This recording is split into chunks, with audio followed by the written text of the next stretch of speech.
All right, so cortisol, that's stress, right? Now, your body uses cortisol. It's the #1 anti-inflammatory hormone. Very powerful hormone. Cortisol is high in the morning because at night when you're sleeping, your body's releasing all this growth hormone. Your body's just really going to work at repairing itself. Your brain's extra busy trying to file all that cool data that you had from the day before and just really making your life beautiful and magic. And then cortisol comes up in the morning, and cortisol's there like, hey, time to wake up. Let's start kicking ass. And so cortisol's high in the morning. And then as the day goes on, cortisol starts to taper off. And then there's the hormone that melatonin comes in. And melatonin is what downregulates cortisol, and melatonin helps you feel what? Sleepy. So you go to bed at night, sleep like an amazing queen or king, and then you start the process over. But cortisol is anti-inflammatory. But when cortisol is circulating, cortisol is the alpha hormone. So until cortisol has done its job, all the other hormones in your body are subservient to it. They're just waiting like, when's cortisol going to finish? If there's not enough cortisol, then your body's hormones can't become active. They're not activated. If there's too much, the hormones aren't activated. Does that make sense? When cortisol is balanced, all your sex hormones just thrive, and you have virility, longevity, all those things. All right, does that make sense? So stress. The other hormone that has to be regulated is insulin. Where does insulin dysregulation come from? Pancreas, but what foods? What's the thing that... Sugar. Sugar dysregulates this, right? So 5 letters, and the next one is a 5 letter. So just in case you're wondering. I don't know why I said that. So insulin, the sugar.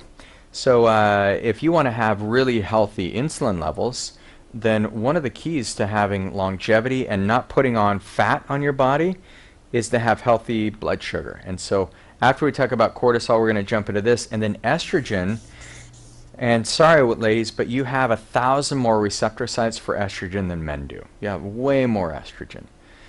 We have a lot more testosterone. And so I don't know what that means, but except that we're different creatures, right? So it's as different as Homo sapiens from Neanderthals. So estrogen, what causes estrogen imbalances are toxins. I'm just going to put toxin because I want them all to be 5. So if you look at the toxins, so birth control, right?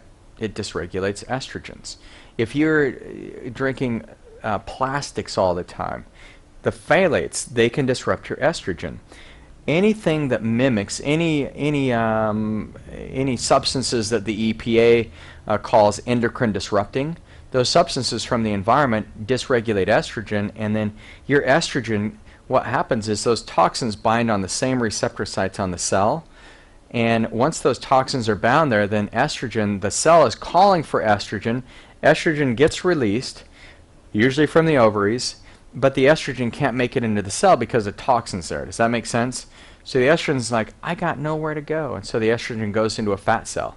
And then the cell keeps calling for estrogen, and then what happens is the cortisol gets mad, and then the cortisol stimulates the thyroid, and then women get hot. They get these menopausal hot flashes because the estrogen doesn't know where to go. So one of the first things you want to do if you're menopausal or have hot flashes is get rid of the toxins. Do a detox so that the estrogen knows where to go.